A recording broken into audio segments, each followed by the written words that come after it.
Well, g'day everybody, welcome back to the channel.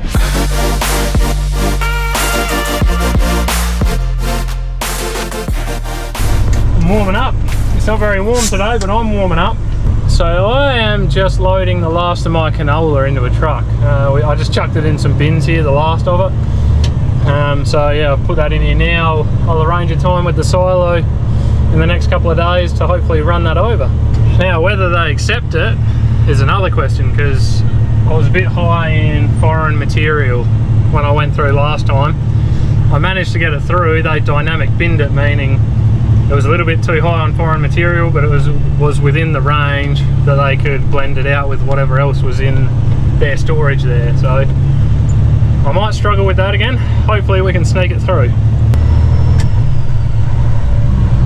So why is the foreign material high, Henry? Well, a couple of reasons, I think. Number one is test weight is low because we had a lot of rain on it when it was ripe. So the grain's already, the test weight's in the low 60s, so it's down a little bit. And then I probably did myself a little disservice. I'm getting rained on here by chaff, desiccating it.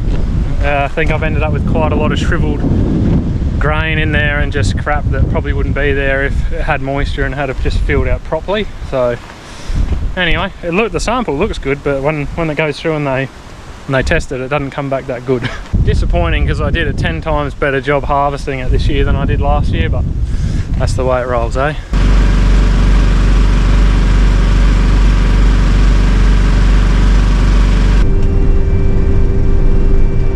Gorgeous morning to be out early. That moon, wow, looks terrible on the camera. Well, not terrible, but small. It ain't small at all.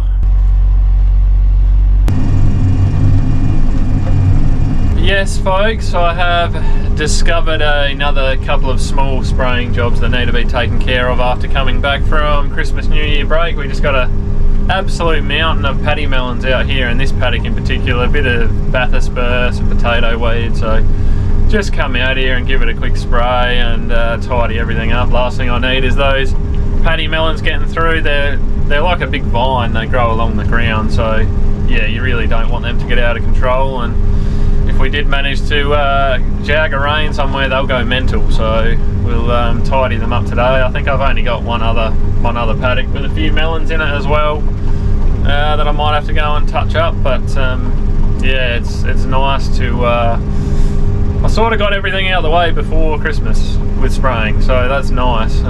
Just be happy to leave this machine in the shed for a couple of months, honestly. Throw in a bit of dino juice.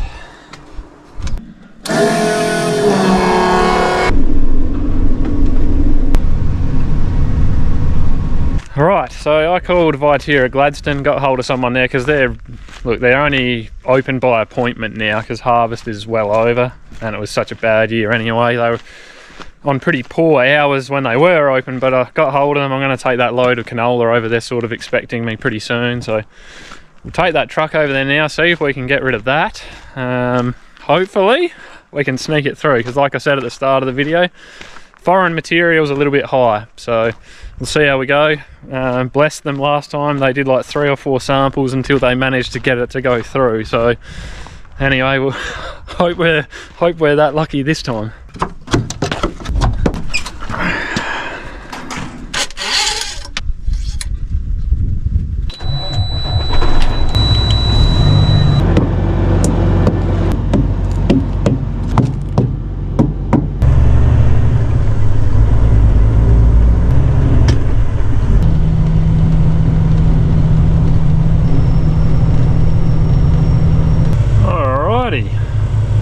Hopefully there's someone there waiting for me. Snuck him through, you beauty. It was actually a little bit higher in foreign material than the other load, but they found a little bit of weight from when I swapped over with the header to start harvesting the canola. So it just seems to keep coming out the header and ends up in the sample. But anyway, it got, is it dynamic binned or whatever they call it, so it's yeah, they'll take it. That's all I care about.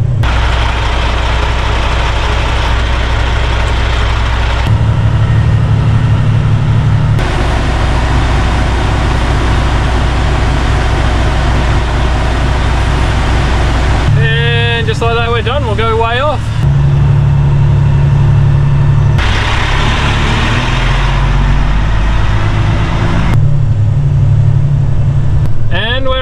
gear. Let's go.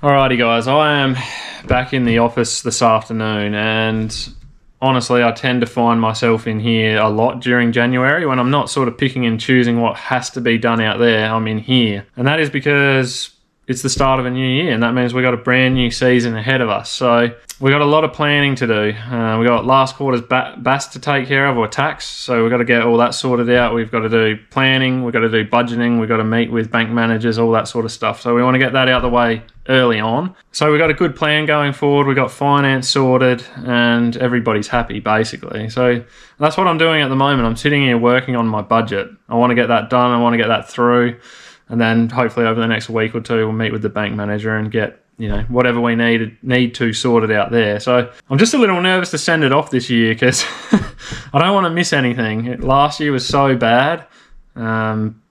You know, we lost a lot of money. Let's just shoot it straight. I'll shoot it to you straight. We lost a lot of money. Things didn't go well. I don't want to send this off and miss anything, and then not have finance sorted for the year. So I'm just nutting this out. I did most of it the other day. I'm just trying to finish it off now and get that through to him. You got him on the wrong feet, mate.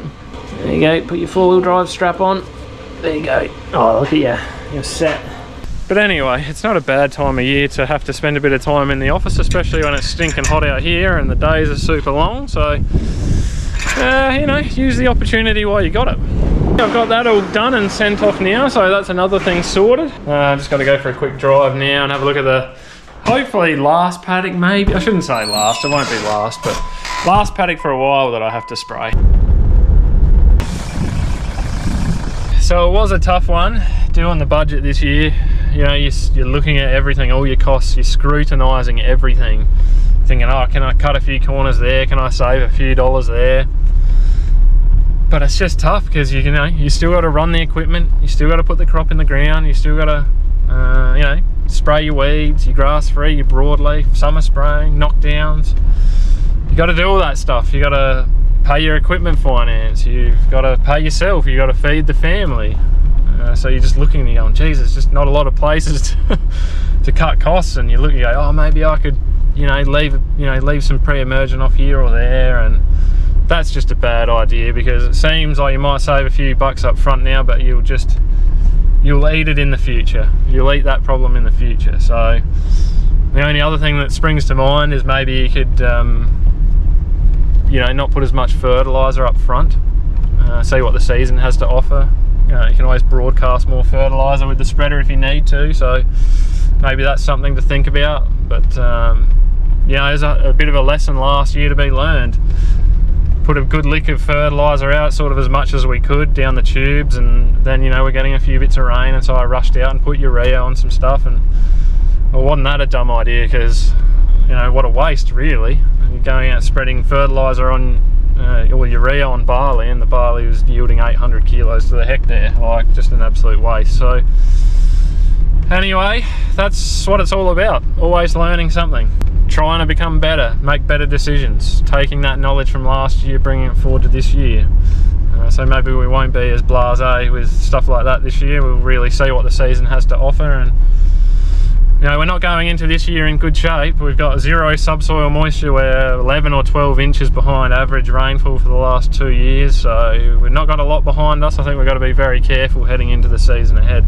Man, we can grow some paddy melons. It blows me away how many paddy melons are out in these paddocks. But anyway, this is a Roundup Ester triclopyr job tomorrow, I think. There's enough potato weed and seen a bit of Bathysper and stuff in here, so yeah, we'll come out and give him a spray. Still got no aircon in this hog, but hopefully that will change tomorrow. I got a local fella coming out. We got a new compressor, receiver dryer, and TX valve to go on this. So yeah, we'll throw all that on. Hopefully we'll be able to gas it up as long as it hasn't blown a hose. But I wanted to change those parts anyway because the compressor's done, well, 300,000 Ks as far as I know. So it's probably time for it to be changed.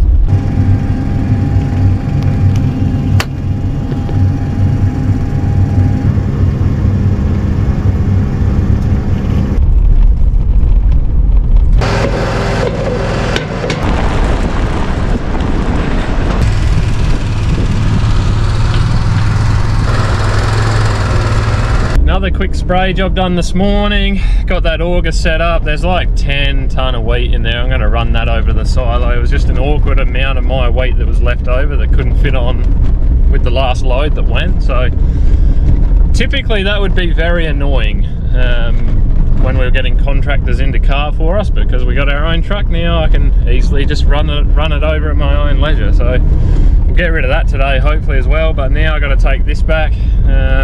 Got to get the AC compressor and that on here for when this fella gets around here to try and re-gas this. So we'll get stuck into that.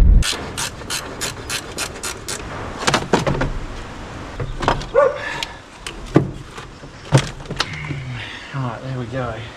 Looks like the old eBay job was a good job. Looks like the right part. That's a good start. Oh, hang on. We might have trouble in paradise there. Oh no, that is the same too. Thought the electrical plug was different.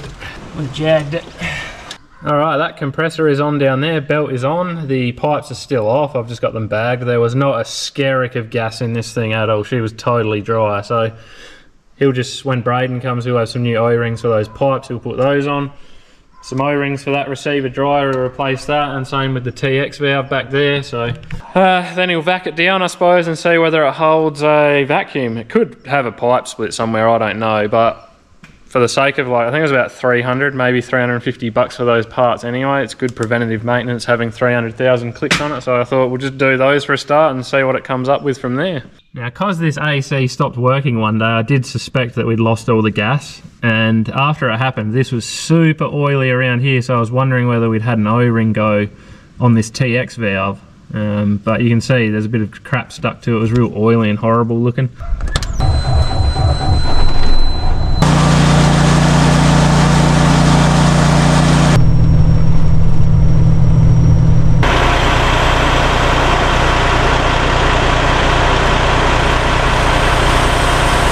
We got that done. We got a nice little upgrade again. Protein was 12.3, so it would have been H2, but they bumped me up to H1. So a bit of dynamic binning, I think, so that's good. While we're over this way, I'm going to flex over to CLM Quarries over near Port Pirie and grab a load of rubble to put down in our yard. So kind of kill two birds with one stone. I rang him, he said they can load me, so let's go. Well, I think I'm in the right spot. See how we go.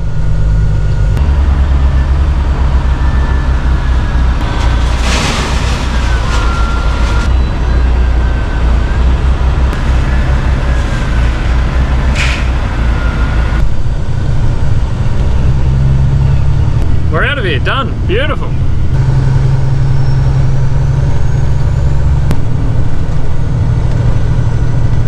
It has been a fun afternoon.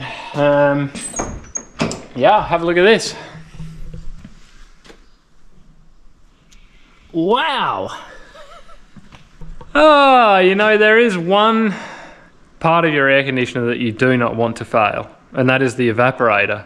And that is because that lives in the dash. So as you can see, I've got the dash fully stripped on this thing at the moment. Now, I was hoping that we just had an O-ring or something going by that TX valve, or something maybe on that TX valve, but we put all those new parts on, new O-rings, pressure tested it, came up good, held a vacuum, gassed it, and then ran it, and then listened, and we were going, what's that noise? Hear something gurgling and hissing away, and yeah, we found that there. Put some more O-rings on it, same thing. Junk, absolute junk. Look at this here. Oil and stuff coming into that box, so good times, good times. Yeah, I'm going to leave this video here now, guys. Thank you very much for watching. We really do appreciate it. If you want to support the channel, you know what to do. If not, all good. You guys have yourselves a good one. Till next time, see ya.